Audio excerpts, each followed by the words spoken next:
С начала года в Якутске по вине пьяных водителей произошло 35 дорожно-транспортных происшествий. В этих авариях погибли, к сожалению, 2 человека и 39 получили различные травмы.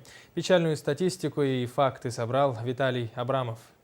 Одно из последних происшествий по вине пьяного водителя произошло на улице Автодорожная. Пострадала 3-летняя девочка. В тот вечер 2 товарища после распития спиртных напитков решили покататься по городу. Во время движения хмельной водитель выехал на встречку, где встретился с УАЗом, в которой ехала семья. Откуда, куда ехали?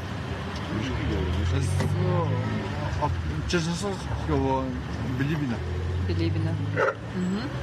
А какую скорость придерживались? 40. Ага. Как это случилось? Машина выехала, там и выехали, там.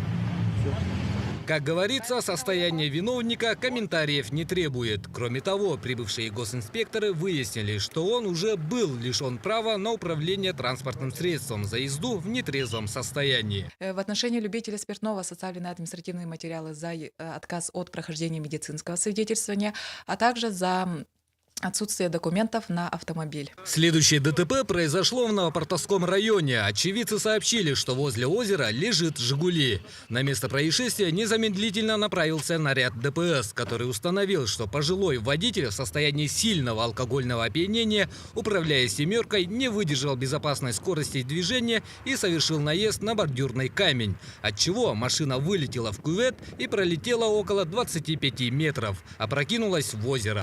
А спиртные напитки сегодня употребляли? Нет, это потом уже. Потом уже употребили? А с какой скоростью ехали? Ой, медленно ехал.